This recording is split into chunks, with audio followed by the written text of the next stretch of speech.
for today's Halloween Bash Masterclass titled Magic, Monsters, and Miracles The Saga of the People of Eyri, led by Dr. Irina-Maria Manea. Firstly, what is SASA? SASA stands for Save Ancient Studies Alliance. It works to promote the study of the ancient world and engagement with our human deeper past. Building a grassroots movement through outreach, collaboration, accessibility, and public scholarship, we work towards our goal of inspiring a wide, inclusive community of scholars, learners, and students. We have various live streams, including masterclasses, book clubs, etc. We also have various educational modules and resources on our website that you can check out.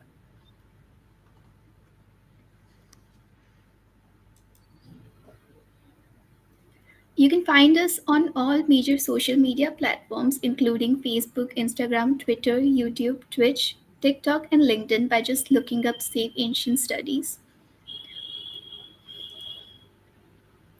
The Halloween Bash is one of our major fundraisers of the year, and the goal of this year's fundraiser is to get more monthly recurring donors. So, if you can, please consider becoming a monthly donor. You can do it for as little as $5 a month. You can also subscribe to our Twitch for $5 a month. And by doing this, you'll get access to tied perks like discounts on our bazaar, access to exclusive content, and more. A few protocol.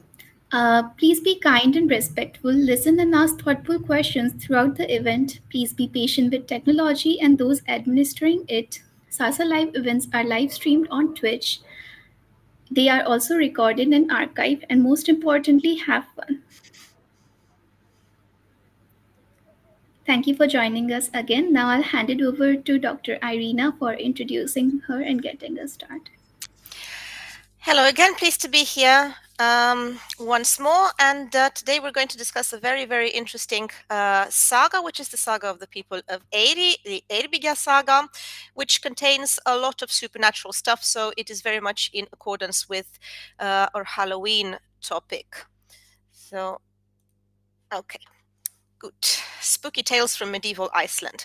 Right, I've chosen this saga, which is a family saga, so it's not a legendary saga. The legendary sagas are the ones rather known for their content in fantastic happenings, but I've chosen a family saga because it is more interesting in the way history and the supernatural, magical, and so on get intertwined. First of all, I'm going to talk to you a little bit about what family sagas are, about the place of this particular saga in the medieval Icelandic landscape, its main episodes, and then I'm going to discuss the episodes that contain supernatural events. So we have undead, we have ghosts, we have some berserkers as well, and some witchcraft. So it should be very interesting.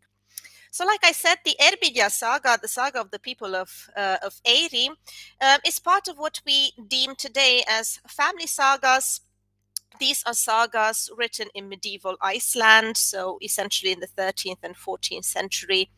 And they include sagas such as the Bandamanna saga, the saga of the people of the Confederates, Gunnlaug saga Ormstungu, that would be the saga of Gunnlaug, Serpentung, Hrafnkel saga Frey's Goda, that would be the saga of Hrafnkel, the priest of Freyr, Laxdøla saga, the saga of the people of the Valley of the Solman, Njol saga, perhaps the best known one, the saga of burnt Njol, and then again, we have here the Eyrbyggja saga.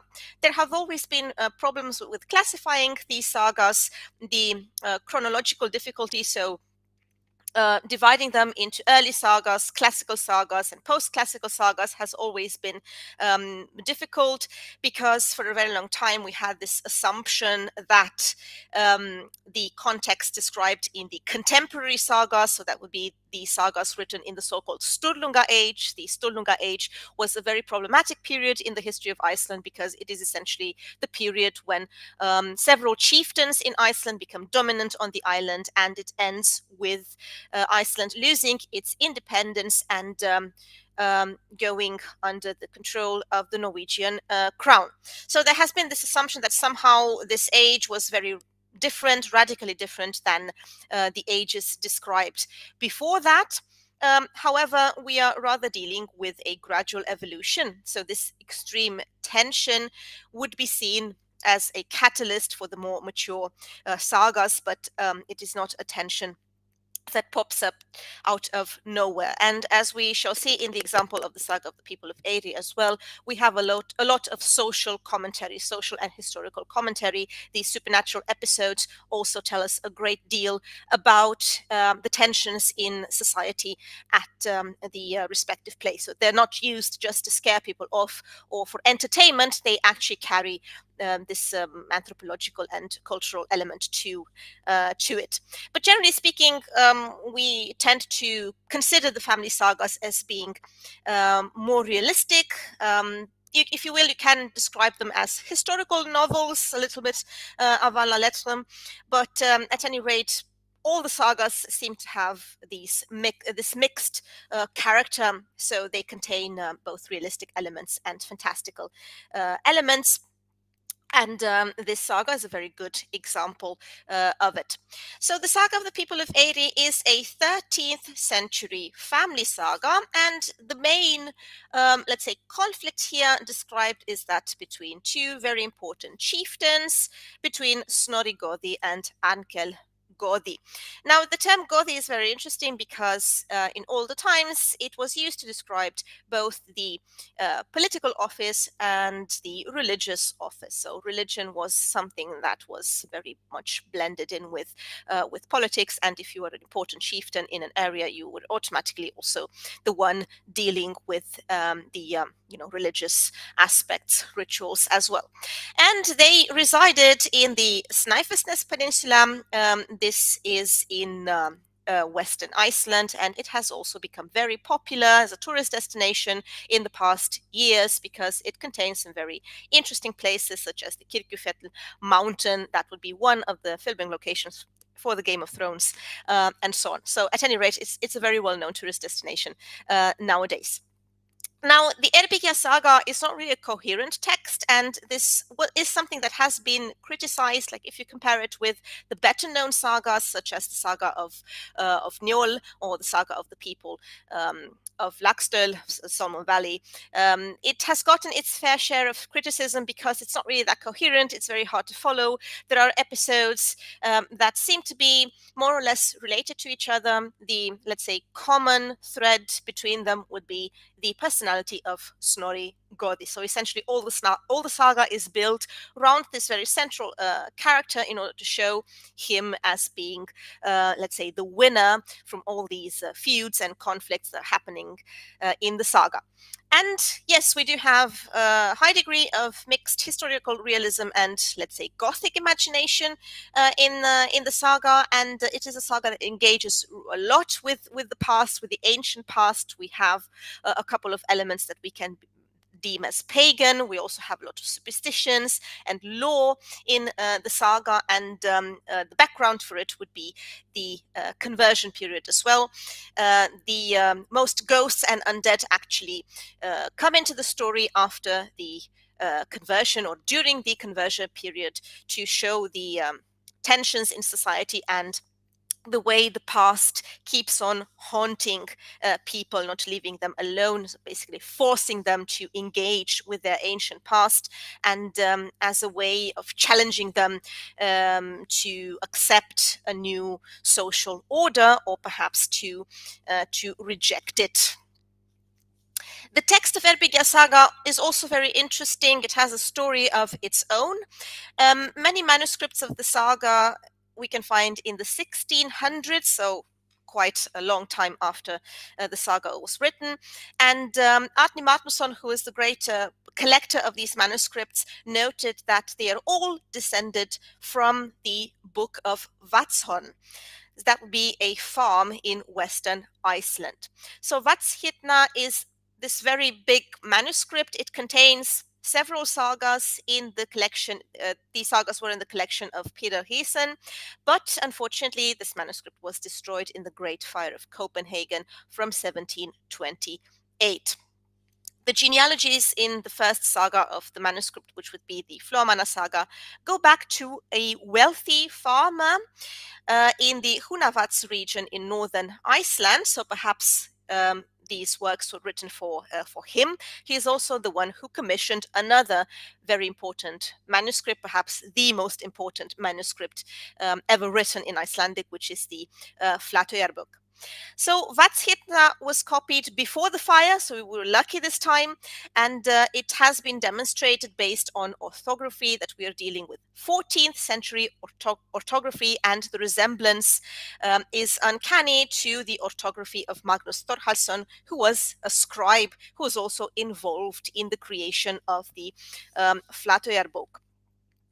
The text in Vatshitna would have been the most complete text for this saga, and it was also the basis for most editions.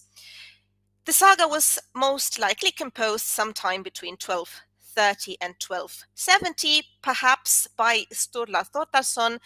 He was one of the descendants of Snorri Goði, and it is quite a bit of a regional history here, perhaps intended to show that the ancestors of Sturla and his kinsmen were the best in Iceland, and they actually deserved all the credit, and they deserve to be regarded as the most important chieftains. We also have an interesting historical context here. Speaking of the church, we're dealing with a power struggle between the bishop Guðmund of Hólar, which was one of the seats of the Church of Iceland next to Skalholt. And then on the other hand, we have these people from the Sturluga clan who are, more or less content with the fact that the church is gaining more and more power.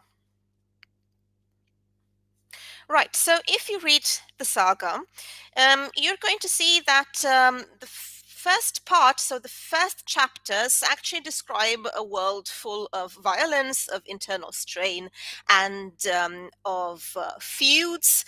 And you don't really get the impression that we're dealing with a very organized society, with a very ordered civilization. This occurs later on in the saga, so you can notice this progression. So essentially, the saga would describe a community progressing from lawlessness to collective responsibility. You can also see that in the character of Snorri Goði, who is this very ambitious and violent man at the beginning, but then towards the end of the saga, he becomes this protector of the community. So he's essentially forced into this new role. By the time the saga was written in the 13th century, Icelandic society was in decline, so to speak, and it could be seen as essentially nostalgic, taking pride in the past rather than the author's own times. But we're not dealing only with nostalgia, we're also dealing with quite a harsh view of the past, so very uncompromising past from many respects. It is very tempting to speculate that this work would have been written in the region of the Helgafell mountain, literally the holy mountain. And this was actually an important intellectual center and a scriptorium in the 12th century. And two of the heads of the house were direct descendants of this guy, Snorri, the priest, or Snorri Goði. It has been suggested as well that the Eyrbyggja saga and Laxdœla saga were composed at about the same time, and that they kind of used each other's themes and topics. Eyrbyggja saga displays some indications that the author was aware of the material discussed in the Laxdœla saga. So here is Helgafell, this important center I mentioned before. It was also the settlement where Snorri Goði actually had his affairs. You can see it here on the map. This is the Snaefellsnes peninsula, and essentially all the saga happens here on the coast. So we are in western Iceland.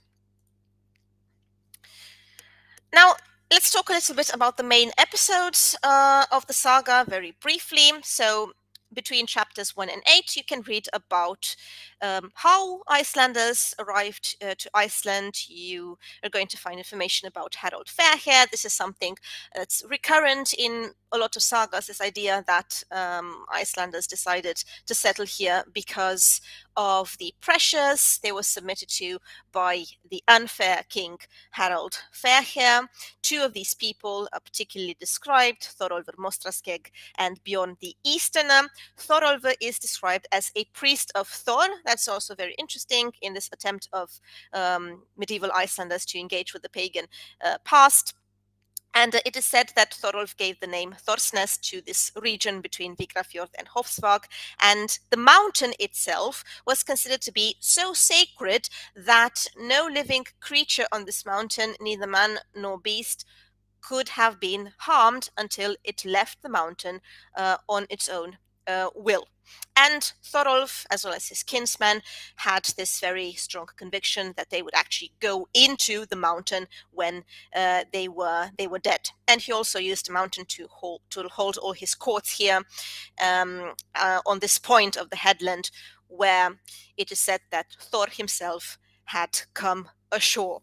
And the place was so holy that they also established that no one would be allowed to desecrate it. So if you wanted to ease yourself, there was a special privy for you to do that, which is called drittsker. So that would literally mean the dirt scary.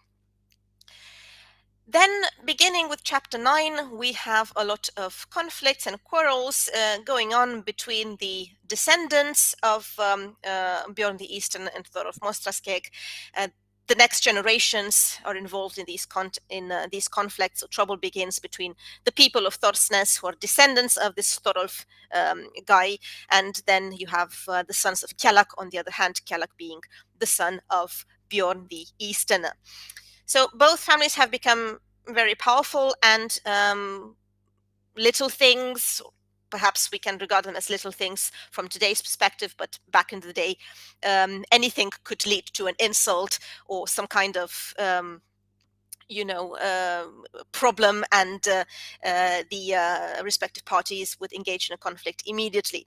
So this time, for example, we're dealing with the refusal of the sons of Kjallak to go out to this special place, Drittsker, in order to ease themselves, and this was interpreted as an attempt to desecrate the mountain because they did not want to respect this rule. So a battle is fought between the followers of Thorarin the Black, that would be a guy related to the sons of Kjallak by marriage, and Thorbjorn the Stout, who was related by marriage to Snorri the priest, who was a descendant of Thorolf Mostraskegg, who was the settler. So you can see from the very beginning how complicated these family relationships are. Now, there follows another quarrel, this time the alleged theft of some horses, which again, to a modern day reader, this might seem as something that can be settled, well, at any rate, with more ease than just going to battle. But back in the day, it was not really that easy because pride and ambition played a very important part. So this again leads to a great deal of violence, and this is solved by the skillful talents of Snorri, who actually offers aid in relation to some troublesome berserkers I will talk about later, to Styr, who is one of the leading people of the other clan, of the clan of the of Kjallak. And because he helps him solve this problem, he marries the daughter of this guy Styr, and we are told that this helped actually quell the conflict, at least for a while. But then again, we are coming to the we arrive to the most important conflict of the whole saga, which is the conflict between Snorri Gothi and Arnkel. Arnkel, the son of Thorolf Twistfoot, who is our undead character in this story. So Arnkel is really a role model in the saga. He's described in very high words. He's described as generous and kind, and also very skillful. He is also a temple priest, and he and Snorri are two of the greatest men in the district, so to speak. So people, whenever they have problems, they come to either Snorri or Arnkel. But once again, it seems that pride and honor and ambition will not allow these two to coexist, and it is kind of inevitable for them to come to another conflict. And Snorri, with his blood brothers, they organize the killing of Ankel after a series of machinations. Also, because of the father of Ankel, Thorolf, he constantly tries to egg his son to go into a conflict with Snorri. Ankel tries to avoid it as much as he can, but actually Snorri is the one pushing into that direction because he really desires more power. And at some point, there is also this conversation at a feast, which he interprets as an insult. The conversation goes something like this. He is actually criticized by some of his own followers for being a coward, for not being able to request compensation for one of his people who had been killed by Ankel. And following this episode, Snorri gets very angry and he manages to convince his blood brothers, the Storbrandssons, to organize something in order to kill Ankel, and this is actually successful. But the conflicts don't stop here. The next episode involves Snorri and his blood brothers versus another character by the name of Bjorn. This is a man from Breidavik, so from another region, who had an affair with Snorri's married sister, Thurid. And Thurid's son, Kjartan, is the child of this guy, Bjorn, so not of her husband, which would have been regarded as a great disgrace. So the husband of Thurid, Thorod, appeals to Snorri for help. However, this is only the surface. There is also brooding tension going on.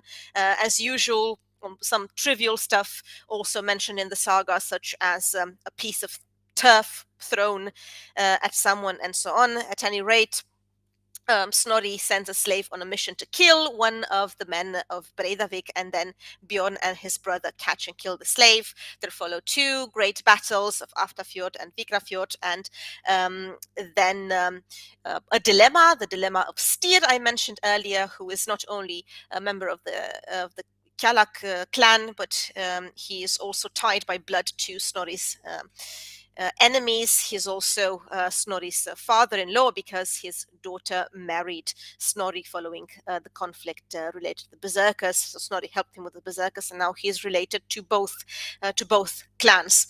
And it is described that at some point in the battle, when Styr is fighting against Snorri. At some point, Snorri's 12-year-old son gets wounded, and then he greatly exaggerates by telling Styr that his boy is dying because of him, and Styr feels bad, and he switches sides, and he sets out to kill Bjorn. Eventually, he doesn't really get killed, but he is only persuaded to leave Iceland. And the last episode of the saga involves the conversion period, so the period with the Christianity, or the arrival of the Christianity. And it is in this later part of the saga that we find a different Snorri, not the warmonger he used to be in the first part of the saga, but this time he is someone who tries to persuade Icelanders to become more responsible, and he is also the one trying to persuade Icelanders to embrace Christianity. And we have the most entertaining episodes here.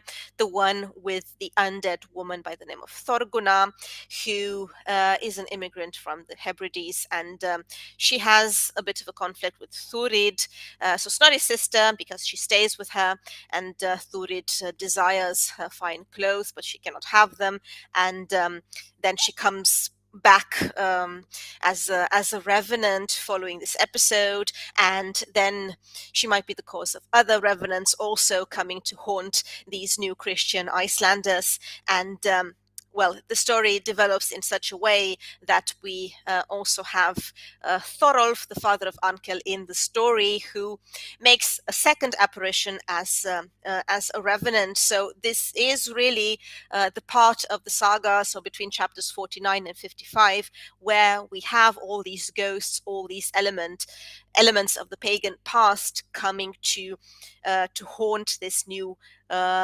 world. And eventually, Snorri is the winner of the saga. He's the one who gets to be the greatest chieftain after an encounter with a Viking, and then it is described how he acts. He really acts on behalf of society against violence, against lawlessness, and he leads the farmers in battle against this Viking and his band of troublemakers, and eventually he is recognized by everyone as being the best from the region.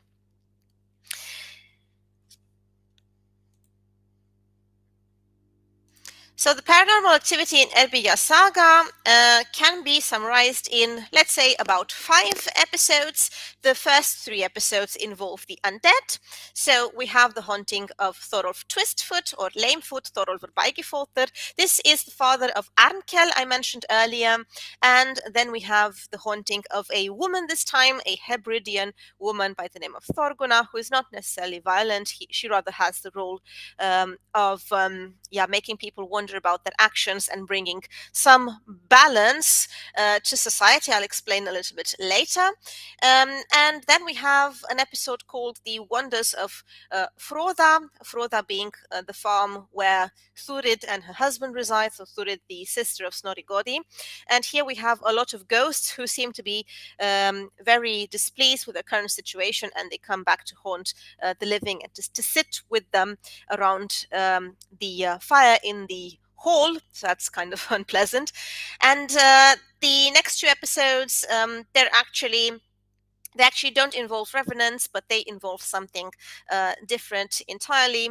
We have an episode of witchcraft involving a young man wishing to learn witchcraft who ends up tortured by one of the witches by the name of Gunnlaug. The young man is called Gunnlaug. And then we have an episode with the berserkers I also mentioned earlier, the berserkers of Styr and their whereabouts and their actions and how they are eventually banished or killed, to be more specific. Right, so let's talk about Thorolfur. So Thorolfur is probably one of the most frightening apparitions in the Icelandic sagas. He is a revenant, and he is not by accident a revenant. Usually we have this idea that somebody has already began going on a rampage before they were dead. They were already these outcasts from society, or not necessarily, but on a fringe of society, in the sense that they were these people who were always trying to have more, not respecting the rules of the community, always trying to get more out of the situation, and also people who are not really integrated in the sense that they might have come from elsewhere, or they might have been late comers. So Thorolf, for example, this is his case. He's not among the first settlers, but he comes later into this Icelandic landscape, and he really attempts by all means necessary to expand his territory at the expense of others, and also killing innocent people. And it is said that the older he got, the more violent he grew, and there was also a brooding conflict between him and his son Ankel, who doesn't really share a lot of his violent personality. He seems to be calmer and more generous and more oriented towards the greater good, the social good. So in chapter 30, it is described how he manages to kill this man called Ulvar and take his property, or attempt to take his property. So it is described that Thorolf was very well aware of the fact that this guy Ulvar, who was actually a freed man, so he used to be a slave, but now he was someone with a farm. He knew that Ulvar was very good at gathering hay, and initially he asks him for advice on how to gather this hay. To stack it in a more efficient way, and they had joint ownership of a meadow up on the ridge. And one morning, Ulvar sent out his farm hands to the ridge to take a look at the haystacks there. And during the day, Thorolf used his oxen to cart the hay. But then again, he told his slaves to fetch Ulvar's hay as well. And upon seeing that, Ulvar is really furious, and he goes to the ridge to ask Thorolf why he was robbing him. But Thorolf just said he did not care, that to his mind it was the right thing to do because he really needed it. And then they engage in this infuriating conversation, after which Ulvar goes to Arnkel, Thorolf's son, but then again he was the chieftain of the district, so he was the one to go to if he had asked his father to pay for the damages. But then when Arnkel talks to him, Thorolf clearly says to him that he's not going to pay anything, he would do nothing of the sort, and Arnkel actually ends up paying Ulvar's price for the hay instead of his father. And as a consequence, in autumn, Arnkel had 7 of Thorolf's oxen taken from the mountain pasture and slaughtered. Thorolf, of course, is furious because of that, and he asks why, and Arnkel calmly explains to him that it was to cover the cost of the hay taken from Ulvar, and this infuriates Thorolf even more. And then Thorolf plans to set fire to Ulvar's farm. He gets his slaves drunk, and he promises them to release them if they do this one thing for him, which is to set fire to the farm of Ulvar. But then this does not succeed because Arnkel and his men notice what is going on, and they manage to save Ulvar, and then Arnkel hangs the slaves who are responsible for this. This episode concludes with Ulvar making Arnkel his legal guardian. So he essentially gives his property for Arnkel to protect him. Now Thorolf is really miserable about this, and he goes to see Snorri the priest, who is the other chieftain, Arnkel's competition. And he promises some very important woodland to Snorri. Krakanes, it was called, the whole region, and to possess a region with woodland at that time in Iceland was really a big deal, because wood wasn't that common, not at all. And Snorri thinks it over as the story goes, and he accepts ownership of this woodland, and he promises to raise a court action over the killing of Thorolf's slaves. And the main point he makes at the court is that Arnkel took the slaves from where they were found, where they were committing the crime, and they put them to death elsewhere. And in this way, he manages to save the case. The story does not end well for Ulvar, because Ulvar does end up dead. And this time Thorolfur sets off on a journey to see a friend of his who earlier in the saga is described as this soothsaying man. He's called Sporgil, so he had some talent in divination or something like that.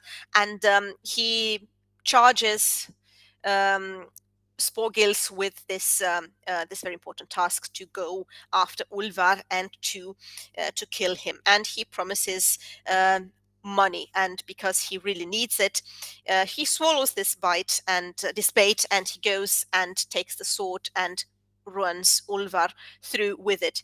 It's also kind of a funny episode because when they meet each other, Sporgils simply asks Ulvar where he got those beautiful weapons, and Ulvar very naive and unknowingly just hands him over the sword, and he ends up dead by his own sword. So he should have known a little better than that. But then we have different and new problems, because the former masters of Ulvar, the ones who freed them, the clan of the of Thorbrandsson, then they come and request this farm. They request the property. They say that it should be their rightful inheritance.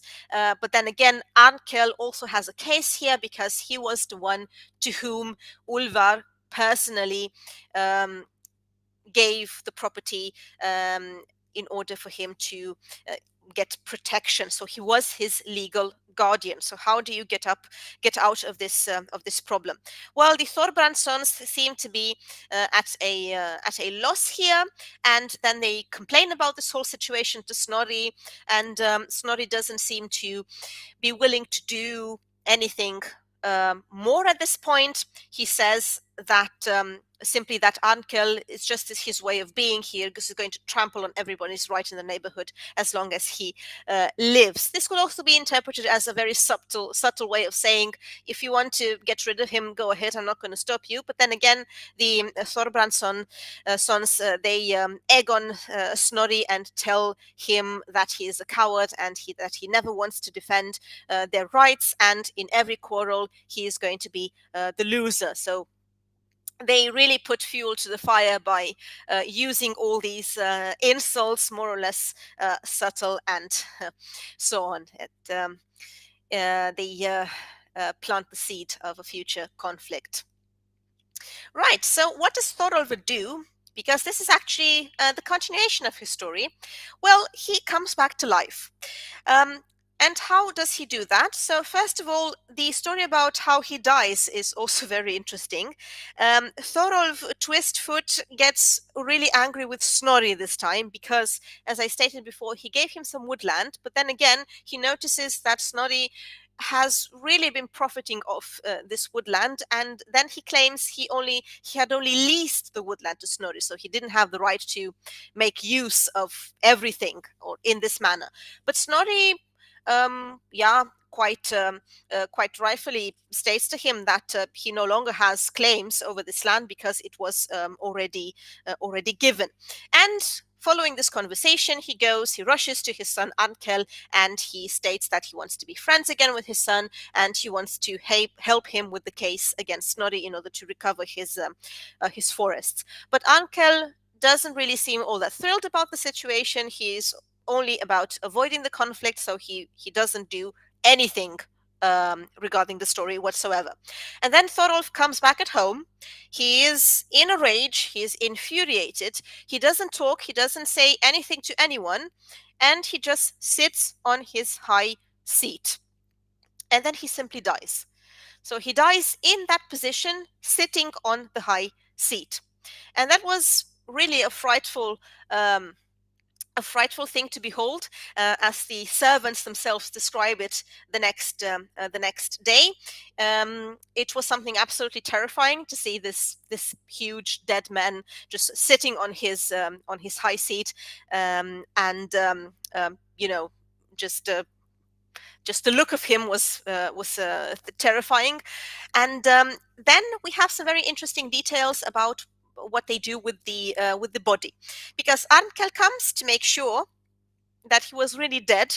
The story tells us. So we have from the very beginning some indication that something really bad is going to happen to this body. And Arnkel comes. He crosses the hall to get behind Thorolf, and he warns people to be careful not to pass in front of the corpse until his eyes had been closed. And then he takes Thorolf by the shoulders, but has to use all the strength he could summon before he could force him down. He wraps some clothes around Thorolf's head, so it was very important to secure his look, his head, and to make sure that he doesn't see the living, or the living don't see him. Probably some kind of old superstition regarding the look of the dead that could actually trap you somehow. And then he had a hole broken through the wall behind Thorolf so that the corpse can be dragged outside. Because, again, this is something belonging to old law, perhaps also to pagan times and so on, this idea of not knowing your way back home. So they were trying to avoid bringing the corpse outside through the door. That's why they broke through the wall and dug a hole. And then they brought 2 oxen. They hitched the sled with the corpse to the oxen, and then they tried hauling Thorolf to his burial place. And this is described as something incredibly hard to do. He is very heavy, and the oxen as well, they have major difficulty in accomplishing the task. And it is stated in the next chapter that they were actually ridden to death by demons. Well, very interesting. Thorolf wasn't laying quiet, the story tells us. He starts haunting the farm. He kills a shepherd, he kills some sheep, and it is also stated that nothing could approach his cairn, so his burial place. Any bird that happened to land on Thorolf's grave dropped dead on the spot. And then Thorolf starts haunting his widow, and she is driven out of her wits and eventually dies. So the people of the farm are so scared, and if they don't end up dead, they abandon the farm. And Thorolf essentially begins haunting the whole valley, and he kills everything in his path, and people start traveling in this area altogether because they were too frightened to do so. And then something very interesting happens, because Ankel, seeing how damaging this revenant is to the whole region, because this is not only about him destroying cattle or frightening people. This is also about rendering a place completely unviable, economically speaking. So absolutely nothing can be done, nothing can be grown in this area anymore because of this revenant. So then Adkel goes to, well, surprisingly, he goes to the sons of Thornbrand, who, yeah, he wasn't on the best terms with them. These were the blood brothers of his enemy of Snorri Gothi. But it is said that if you are asked to deal with a corpse, then you should have said yes. So this is something that the saga presents as some kind of a tradition. So the moment you are asked to deal with the dead, even if the dead belonged to a group that was not your kin or that was your enemy's kin, you are nevertheless obliged to conform and to help. And this is exactly what happens, because they dig up Thorolf's grave, and they see the body. The body is uncorrupted. It is hideous to look at. They lay him on a sled, hitch up a powerful pair of oxen, and then again the story about the oxen being exhausted, that they had to get another pair. Then it is also said that the oxen actually become mad, and they panic and break loose, and they go and drown themselves into the sea. Thorolf is described as having grown so heavy that the men could hardly shift him, but they do manage to drag him up to a small knoll nearby, and then they bury him. And they also built a wall behind the grave. And actually, he is put to rest, but only as long as his son is still alive. I will not go into a lot of details here because of time reasons, but Ankel is eventually killed following new disputes with Snorri and his blood brothers. And after he is killed, Thorolf starts haunting the area again. So later on in chapter 63, so this is towards the end of the saga, it is described that one of these people by the name of Thorod was farming at the old farms of the um, freedman Ulvar, who used to be the one protected by Ankel. Well, he sees that Thorolf Twistfoot ghost starts haunting the farms again and killing men and beasts alike.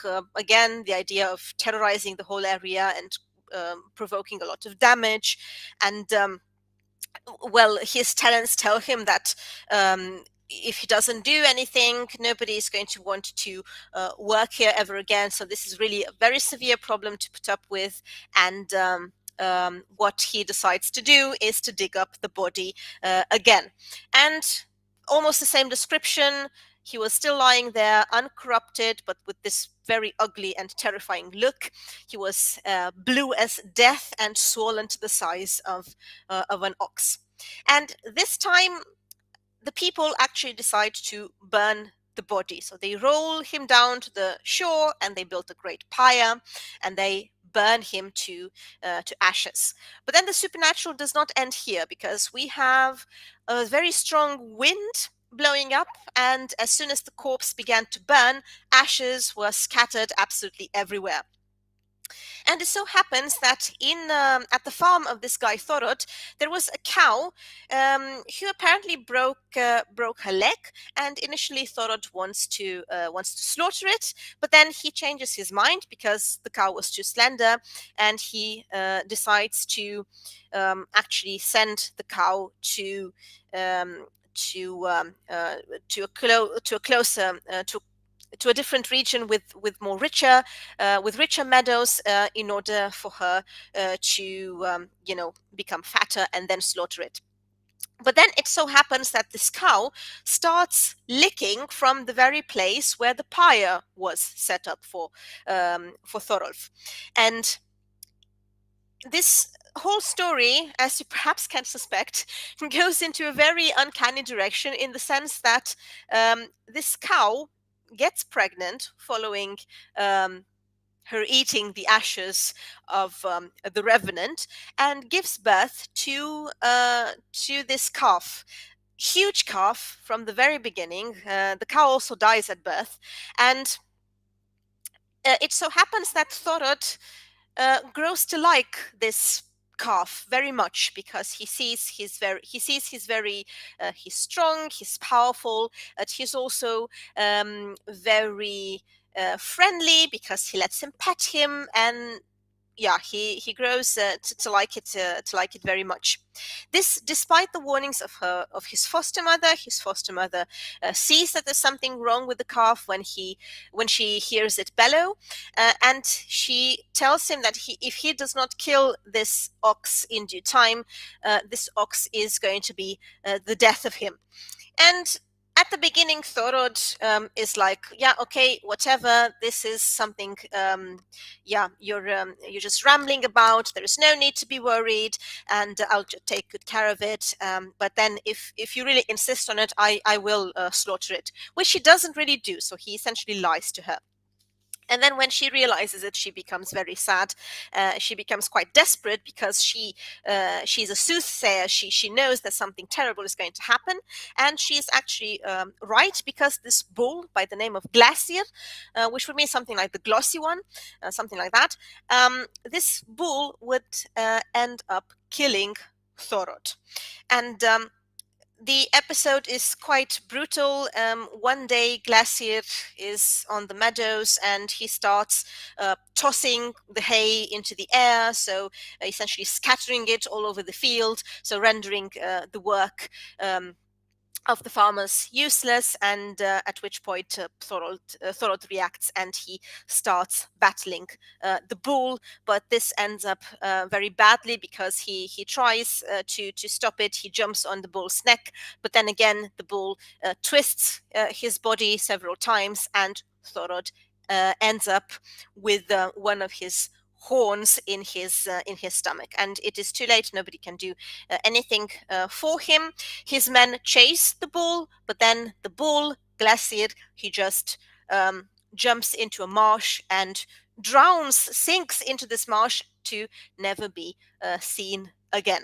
And this is also very interesting because Thorod is one of the people involved in the killing of Ankel. So, in some way, we can interpret this episode as being the revenge of the father in the form of this undead bull against his son's killers.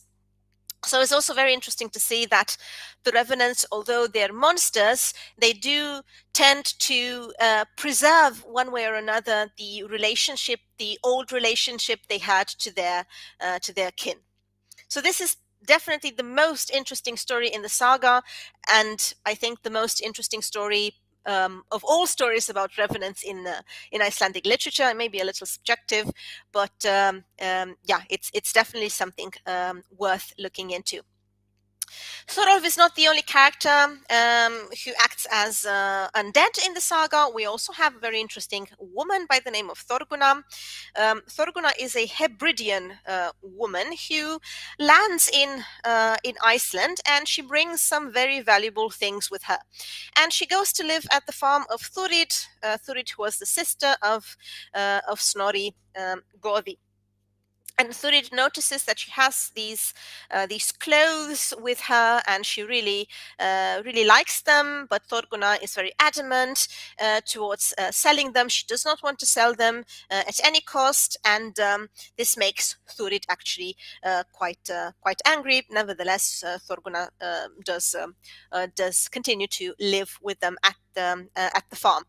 And Thorgunna is described as being this very large woman. She is very well built, and she is very well hardworking at the same time. And interestingly, she is also described as someone with a very problematic relationship to Thurid's son, who is Kjartan. Kjartan, who I think I mentioned this earlier, it was not the illegitimate son of her husband. It was the husband of another lad by the name of Bjorn. Well, she develops this strong connection to the boy, and the boy himself, who I think he's 14 or 15, he's also described as being this very masculine character. So there's definitely something sexual going on here, well. In any case, the character is shown to try as someone who tries to to point out the fact that she's still viable as an attractive partner, and she doesn't really want to be reduced to this old woman character. So she wants to be a little more than meets the eye. Well, the manner in which Thorgunna dies is also something very interesting to notice, because we have all kinds of omens surrounding her death. We have a very nice description of a blood rain in chapter 51. There is this very dark cloud, and it is described as something surrounding the whole farm, and then the hay is rained over by this whole blood.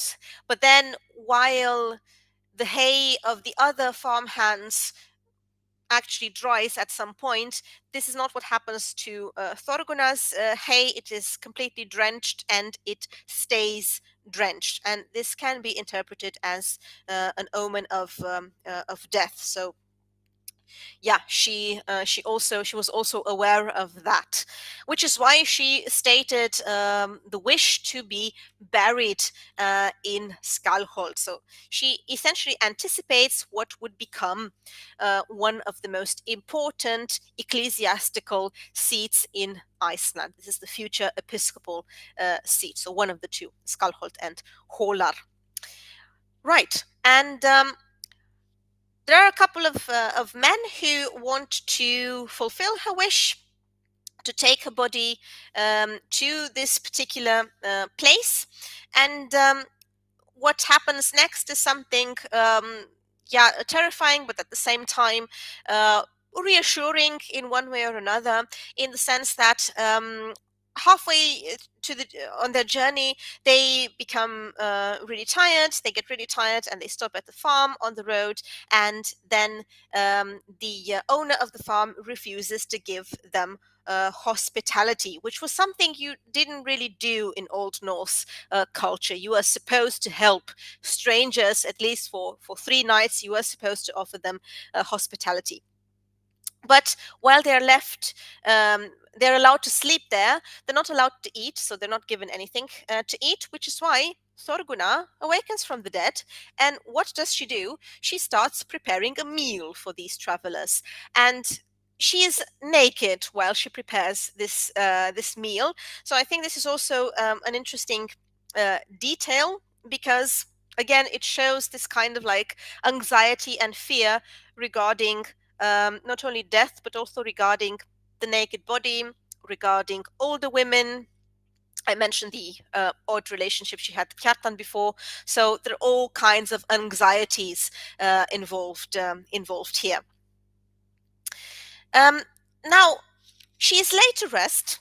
However, the next happenings are quite alarming, because Thorir, who is the husband of Thurid, and actually the whole household of Thorir, suffer some kind of contamination, because essentially they all turn to ghosts. It is also stated at some point that she might have reappeared as a seal struck by Kjartan, who is the teenager boy of the household, and the hauntings of Thorgunna reappearing as a seal might have ended only with the bed furnishings being burnt. But at any rate, all these last aspects are related to the episode called The Wonders of Froda. And this episode is described in chapter 53. So in this chapter, we find out that Thorir dies, and some other people from the household die with him. And after the description of their deaths, it is also mentioned that the storeroom was also the seat of some uncanny happenings. It is stated that night after night they could hear something tearing at the dried fish. And again, a very interesting element to notice here is that all these happenings occur shortly before Christmas or Yule. So it was this time of passage when such happenings were more likely to occur. Now, they don't really see what was going on with the fish, but they do see a seal starting to rise from the floor, and everyone is paralyzed with horror at the sight of this seal, except for Kjartan, who rushes to take the sledgehammer and strikes the seal on the head until it no longer pops up. It is actually stated that this teenager boy by the name of Kjartan was the only one who could put fear into the ghosts. And I say this because these ghosts, so all of them, not only the party of Thorir, so with his shepherds and the other farmhands who died, they all tend to come back, and they want to take part in the feasts of the hall. They want to take part in the dinners organized here. There was also another group. There was a group of people who went fishing, because, like I said, all the fish was teared at, and they had no food any longer. But then it is stated that they died. They drowned at sea. It might also have been the doing of this seal as well, but we don't really have any clear indication of that. So whether Thorgunna, in the shape of the seal, was also responsible for this. But at the beginning, when the people who were left in the household see this party who went for the fish coming back and joining them for the meal, although they were dead, they were actually happy to see them because, and again, here we have some kind of remnant of the past, or maybe it is something the author completely made up. It was believed that the drowned people had been well received by the sea goddess by the name of Ran if they came to their own funeral feast. So this is essentially what they were doing. They were attending their own funeral feast, but the problem is that they did not want to leave the place at all. So they were so attached to the world of the living that they did not want to accept the fact that they were dead. They were trying to hang out with the living and not leave them alone, which is something, long term it can get quite problematic if every evening you have to share your meal and um, yeah, anything else with a bunch of undead that don't really want to leave your house. So I suppose in the long term it can get really pressing, and they really want to solve this problem. So following a new wave of deaths after this creature tears up the fish pile, Kjartan takes matters into his own hands and he goes to Snorri to ask for advice. And they come up with something which is very interesting, a very interesting episode from the saga. How they get rid of the ghosts? Well, essentially, and this is something you will only find in this saga, the reference to the door court. So it is when you organize a lawsuit at the doorstep of a household. Um, this might be, again, something the author made up or a remnant of more ancient pagan pre-Christian beliefs. We're not really sure. But at any rate, Kjartan holds a court at the door, and he essentially um, he essentially tells the dead that this is not their place any longer, and that they don't have anything going on for them here, and they should be gone. So he essentially um, summons the dead to a trial, and following this trial, the dead admit that there is no peace here as long as they stay, so they go away eventually. And this is enforced by a priest coming to seal the deal, so to speak, with holy water. So, combining the lawsuit and more Christian practices, Kjartan manages to banish the ghosts. And the last episodes that involved the supernatural in this fascinating saga, one of them involves a so-called witch rite.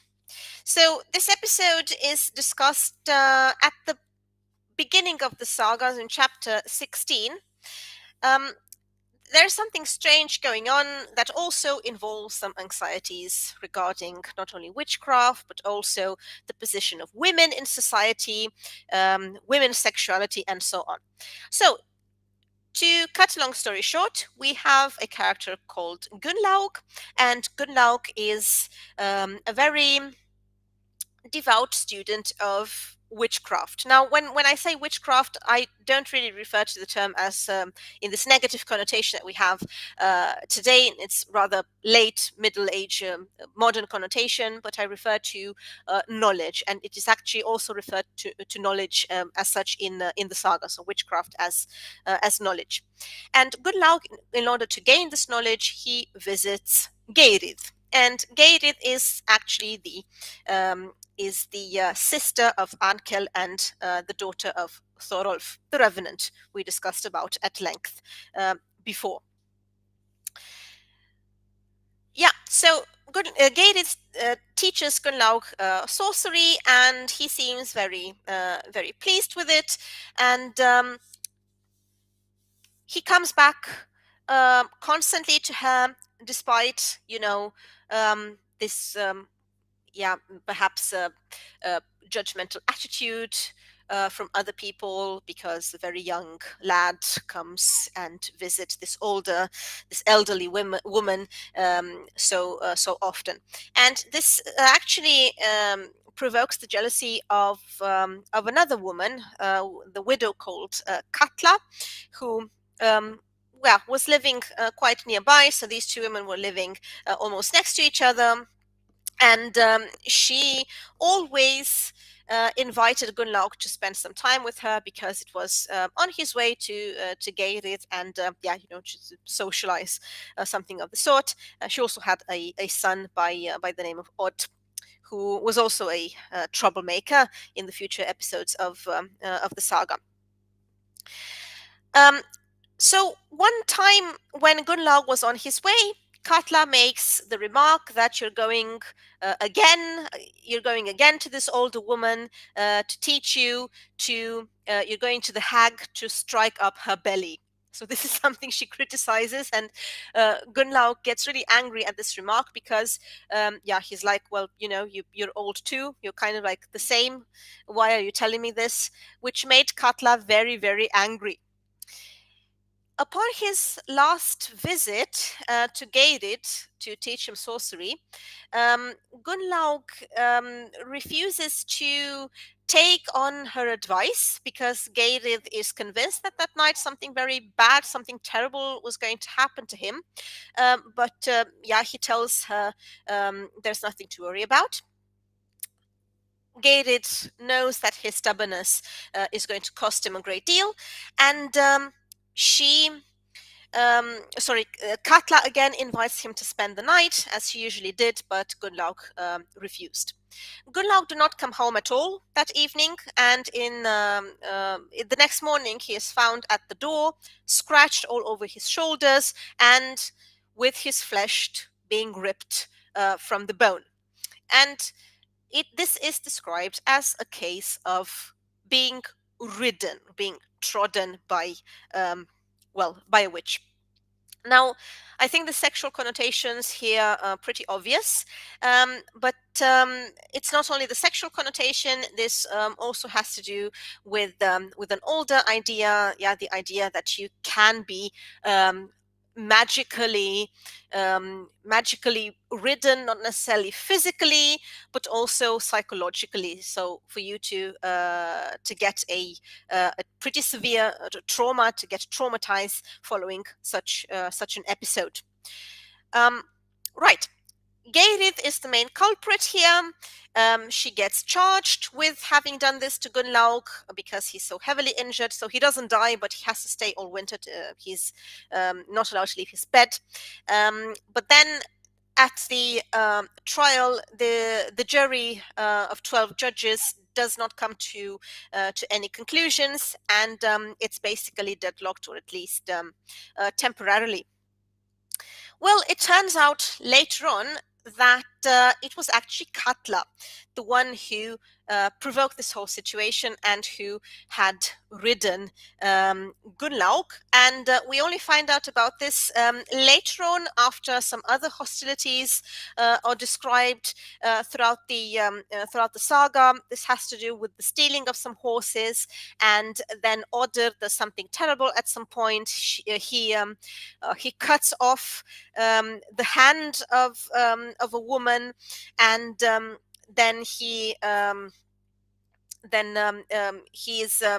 charged with the crime, and he's sought after, and Katla, his mother, tries to protect him.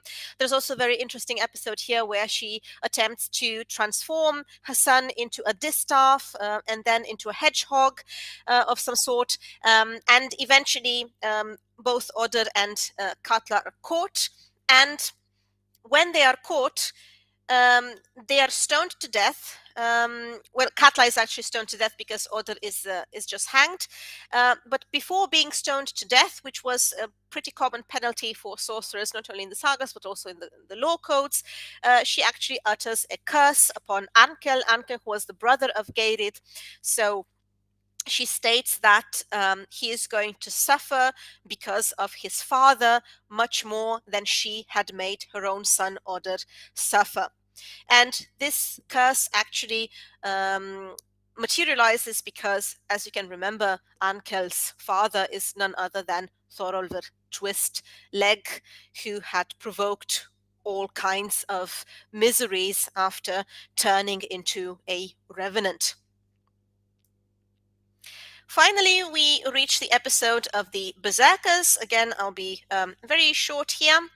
Um, well, Berserkers in the sagas are not really the most pleasant of the characters. They're actually very frequently described as being troublemakers. So there are these people you don't want to engage in any sort of dealing with, because they tend to get pretty violent and unpleasant. I'm not going to talk about here about the historicity of this concept. I'm just going to say that all the indications that we have, all the pieces of evidence, point out into the direction that they were rather literary constructs and not real people. Regardless, this is not the point here. So we do have an episode with the berserkers as literary characters in chapter 25. We have here two Swedish berserkers, and these berserkers, they were given as a gift by Håkon Sigurdarsson, the Earl of Lade from Norway, to someone called Vermund. Vermund was the brother of Styr, who was the father-in-law of Snorri Goði. So Vermund was also on a quest for fame and power, and he thought that possessing two very aggressive people at his farm would strengthen his position in Iceland. But then he realizes that he cannot really put up with their temper, because, like I said, they could get extremely violent if they did not get what they wanted. So he tries to get rid of them, and he tries to persuade his brother Styr, who he wasn't really on good terms with, to keep them. And Styr wasn't willing to do that at the beginning, but he eventually takes them. And at the beginning, the berserkers and Styr actually got on well together. They were useful to have around the farm to perform different tasks. But then one of them, the names were Hatli and Leiknir, by the way. One of them, Hatli, took a liking to Styr's daughter by the name of Osdis, which more or less means goddess. And he really wanted to marry her. But then Styr, and this was actually the problem going on with his brother as well, he could not really find a wife for this berserk, because nobody wanted to put up with something like this. At any rate, the situation was more dire now, because it was Styr's own daughter that the berserker sought. So he didn't really know how to get out of this whole situation, and he requested the aid of Snorri Goði again. Everything leads back to Snorri Goði one way or another. So he writes to Helgafell, which was the place Snorri resided, and he asked him what he should do. We don't really know the details of the conversation, but when Styr comes back, he seems to be pretty much in charge of the situation. And he tells the berserker Hatli that he is going to give his daughter for him to marry if he performs some tasks, like in the old days. First of all, to clear a path across the lava field, and then to set up a dike across the lava to mark the boundary between farms, between two farms, and then at last to build a sheep shed. And the berserkers actually managed to do all of this, and Styr tells them that it is time for them to rest, so they deserved some relaxation. But then he traps them into his bath house. So he invites them to take a bath, and then he seals off this place. He heaps stones on top of the trapdoor leading up from the bath, and in front of the door he puts an ox hide, and then he has a lot of water poured in through the skylight, and then the berserkers get really panicked and they try to get out, but one of them slips on the ox hide and Styr gives him his death wound, and the other one comes rushing through the door and Styr drives a spear through him. Afterwards, Styr buries them in a lava pit so deep that nothing could be seen from it. And this was the end of the berserks. And this is something very interesting, that because you can also see it in the landscape. So there is a place on the Snaefellsnes Peninsula called the Bersikja Hraun meaning lava, so the berserker feels, and it is said, legend has it, that it is actually this place, or somewhere in this landscape, that these berserkers were actually buried. How can we interpret all these supernatural events? Well, there are multiple ways to do that. So, first of all, you should think of it as a complex mythological universe, but mythological not in the sense that it is not real or something like that, but in the sense that reality and non-reality somehow coexist, and all this mixes up with human concerns and hopes and anxieties.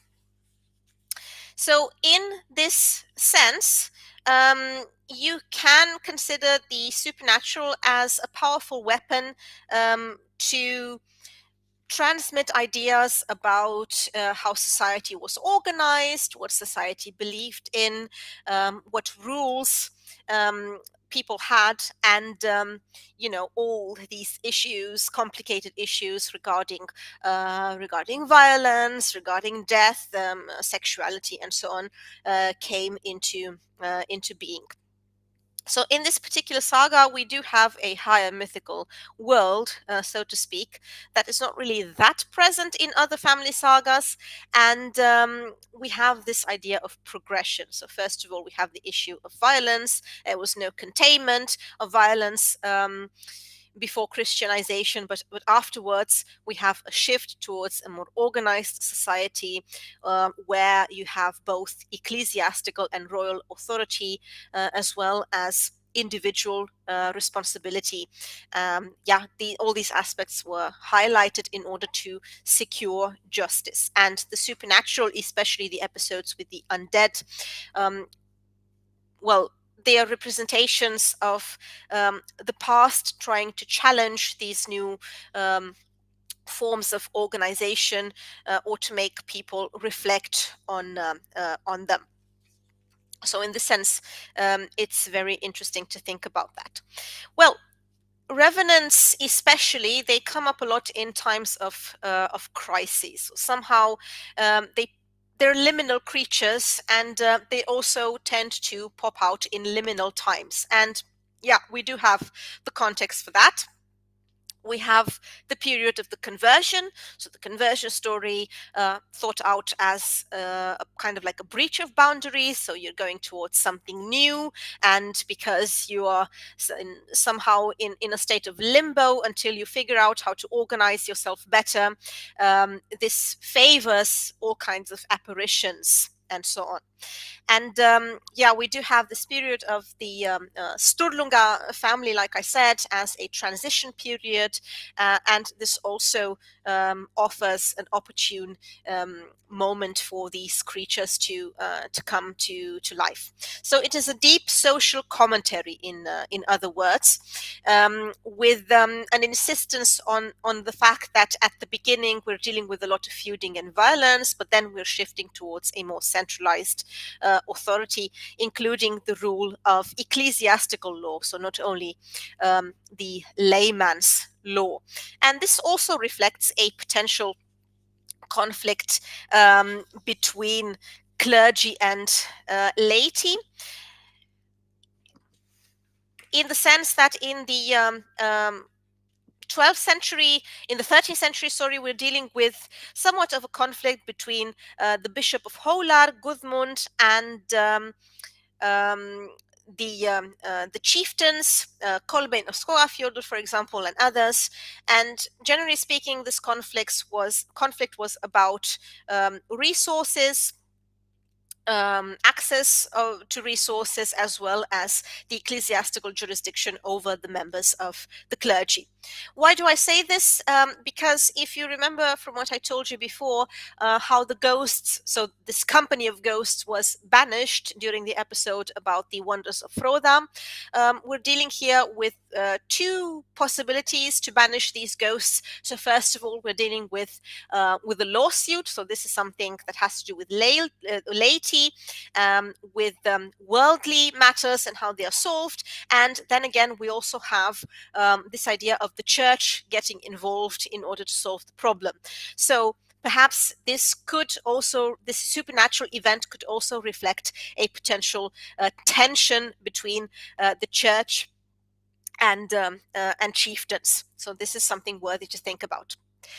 Then again, the threat of monstrosity, so the monster as a symbolic double, is also noteworthy here, in the sense that the monster is used to reflect not only the challenges of individuals, such as Arnkel or Snorri or whomever, but also the challenges faced by a community in its entirety. But of course, in our particular saga, it's a very good opportunity for certain characters to rise and integrate socially. And here I don't really mean Snorri Gothi. This time I'm referring to Kjartan, who was the teenage boy who is the son of his mother's lover, actually. So he was not the son of his father. So he also had this kind of liminal position in society, but because of the fact that he's the only one who manages to banish these ghosts, he becomes more integrated in society. Yeah, he becomes more accepted. He also becomes accepted by his uncle because he asks him for his help, and they actually collaborate in order to fight this evil. And generally speaking, this would be the last point. We can study such apparitions from the point of view of memory studies very well, in the sense that a revenant, an undead creature, is someone who forces us to enter a dialogue with the past. What the past represents for us, whether we can regard it as something very mythical, very heroic, or perhaps whether it is something that we should ditch altogether in order to better deal with the present and with the future.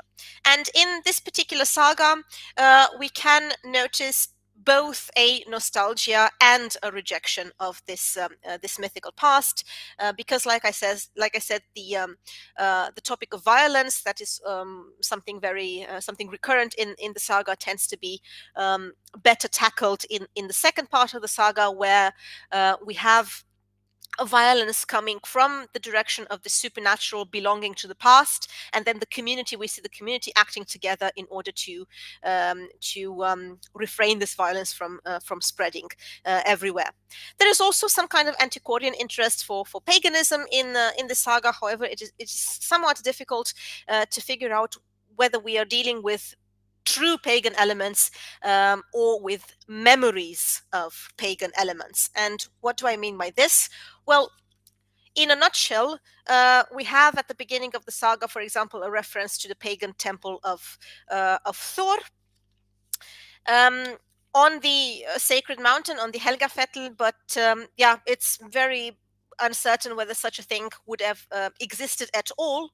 Then we also have some interesting references to nails that used to decorate the high seats. So yeah, according to the sources, there was this custom that if you were a chieftain coming from Norway, and if you wanted to find a suitable place to live in Iceland, you would cast away into the sea the high seats, the pillars of the high seat, and then wherever they were cast ashore, then that would be your place to settle. This is also something that you see in the story of the settlement of Reykjavik, for example. So the first settler of Iceland, Ingólfur Arnarsson.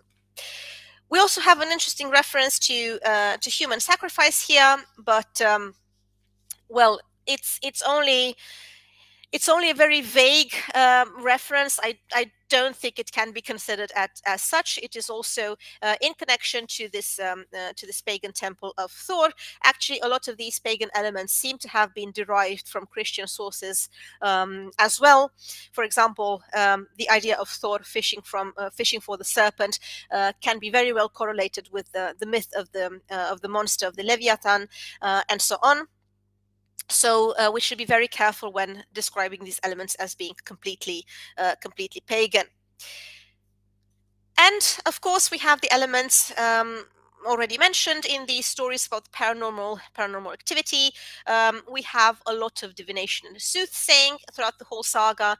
Now, this can be interpreted in two ways. Either it is something that is used as a literary device in order to further the plot towards the conclusion, or to justify some actions and happenings.